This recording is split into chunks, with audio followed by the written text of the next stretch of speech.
Middle east में तनाव अपने चरम पर है।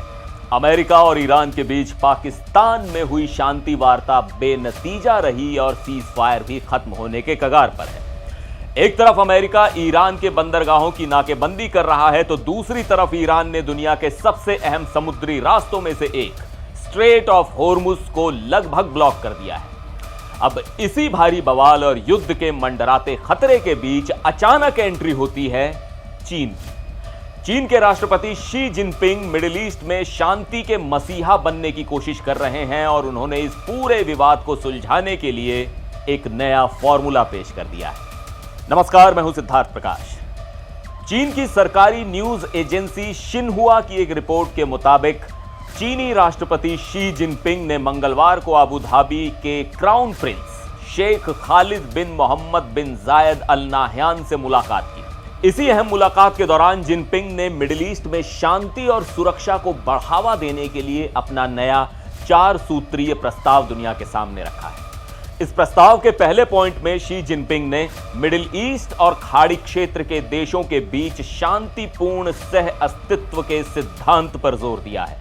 उन्होंने अपील की है कि सभी देश अपने आपसी रिश्ते सुधारें ताकि इस पूरे इलाके में एक स्थायी सुरक्षा ढांचा खड़ा किया जा सके। दूसरे पॉइंट में जिनपिंग ने कहा है कि सभी देशों को एक दूसरे की राष्ट्रीय संप्रभुता के सिद्धांत का सम्मान करना चाहिए।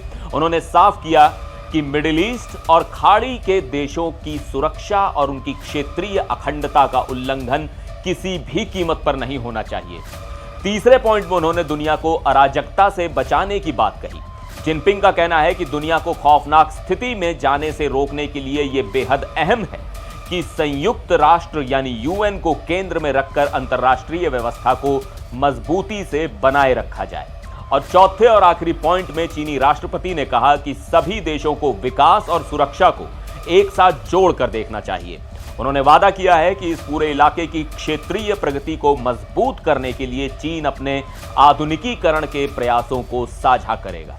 एक तरफ जिनपिंग शांति की बात कर रहे हैं तो दूसरी तरफ चीन ने अमेरिकी राष्ट्रपति डोनाल्ड ट्रंप के एक्शन पर कड़ा एतराज जताया है। दरअसल शांति वार्ता विफल होने के बाद ट्रंप ने ईरानी बंदरगाहों और खाड़ी के तटीय इलाकों में जाने वाले जहाजों को डुबाने की धमकी दी है।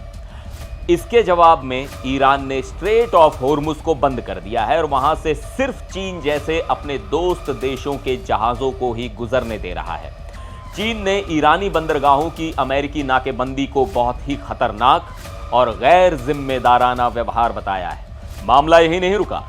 ट्रंप ने रविवार को धमकी दी थी कि अगर चीन ने ईरान को कोई भी सैन्य मदद दी तो वो चीन के सामानों पर 50% का भारी टैरिफ लगा देंगे।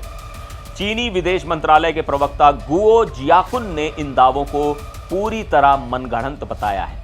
उन्होंने साफ चेतावनी दी कि अगर अमेरिका इसे बहाना बनाकर चीन पर अतिरिक्त टैरिफ लगाता है तो चीन भी निश्चित रूप से कड़े जवाबी कदम उठाएगा। अगले महीने ट्रंप की शी जिनपिंग से बीजिंग में मुलाकात होनी है और तब यह टकराव और भी दिलचस्प होने वाला है। तो आपको क्या लगता है, क्या चीन का यह पीस प्लान मिडिल ईस्ट में शांति ला पाएगा या फिर यह अमेरिका के खिलाफ कोई बड़ी कूटनीतिक चाल है? मुझे कमेंट्स में जरूर बताइएगा।